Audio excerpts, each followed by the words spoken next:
Hey guys, so today I just wanted to show you how to backcomb a dread. I'm having a really hard time finding dreads videos that show you how to backcomb, just backcombing. So if you want to just do backcombing on your dreads, then you can try doing this method. Um, but yeah, here we go. So basically all you're going to need is something to part your hair with, which is why I like to use a rat tail comb, and you're going to need a nice sturdy comb with teeth that are close together. You can also, get a bunch of hair bands and section your hair out beforehand, or you can just make sure that you're neatly parting your dreads, and maybe I'll post a video or post a link for a good sectioning pattern. But anyway, since I'm not going to keep this dread, I'm just going to section it in a way that will be easy to show you. So I've already got a little part here. I'm going to take this, comb it up, and make sure the part is very clean in the front. So,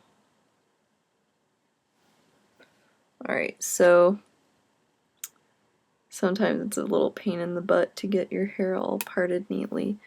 But as long as you've got a nice neat part, this is going to help you make nice dreads. I don't know why I'm worrying so much about sectioning in this video because I'm not going to keep this dread, but okay. Nice clean parts all around. Now this section is kind of big, so over time you'll get a fairly big dread from it. I would normally do a section about the quarter size of this to get the small dreads that I had before, but I am going to do a big one because it's easier to show. So when you backcomb, you want to just start combing at different angles in. It helps if you have like a flea comb from the pet store, but since I don't have a flea comb from the pet store, I'm going to just use this.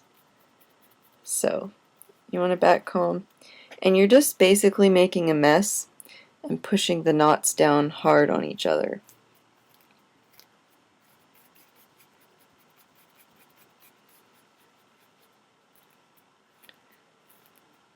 Alright, so as you can see, nice and thick already. One thing you'll want to do before you start your dreads, no matter what method you're using, is to make sure you have nice, clean, freshly shampooed hair without conditioner in it. I've been conditioning my hair, but like I said, not keeping this, so it doesn't really matter.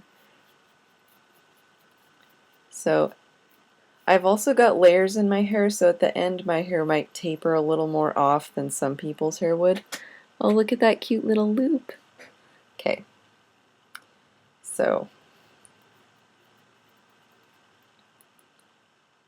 alright, so now I've got a pretty good dread.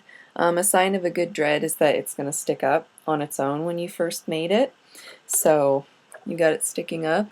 And now I'm going to go in and I'm going to backcomb again down so these knots are extra tight. Ah. I'll hide out down here, guys. My face doesn't matter, just the dread.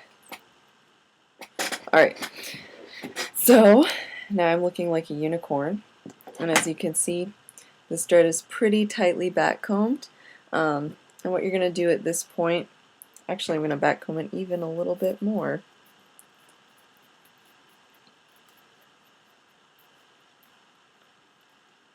With backcombing, you will probably lose a lot of apparent length in your hair. It's not actually making your hair shorter, but it is going to make your hair appear a lot shorter, as you can see this versus this. But it does give you a nice tight setup. So now at this point, you're going to want to palm roll because all this fluff needs to go in.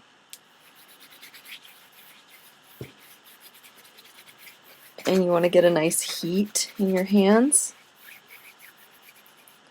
So yeah, basically this dread is pretty much done. I can palm roll a little more, but at this point, if you're just doing pure backcombing to start your dreads, you're going to do your whole head like this, and over a few weeks this will get tighter. over 3 months, you'll notice a big difference. At 6 months, it should be very tight, and at about a year, you should see full maturity, like with most dreads. If this were me, I would want to crochet hook this, but I just wanted to show a video that was without any crochet hooking. The disadvantage of this method is that it's easy to unravel. As you can see, I can just pull it apart. So when you first start shampooing your hair, the ends might come undone, and you don't really need to worry about it, because as long as this majority of the hair isn't coming undone, it will be fine.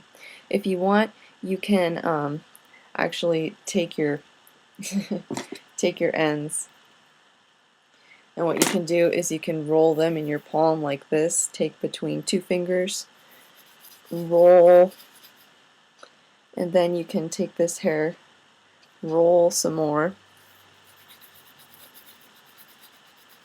Just roll in circles on your palm, and you can palm roll this, and eventually that should help you get a blunted tip. Now, if it were me, I would just take my little crochet hook and kind of blunt this end up, and that should help it not come apart when you're showering. But otherwise, if you don't want a crochet hook, you don't have to. You can just do pure back combing, and you'll know that your dread is good and tight if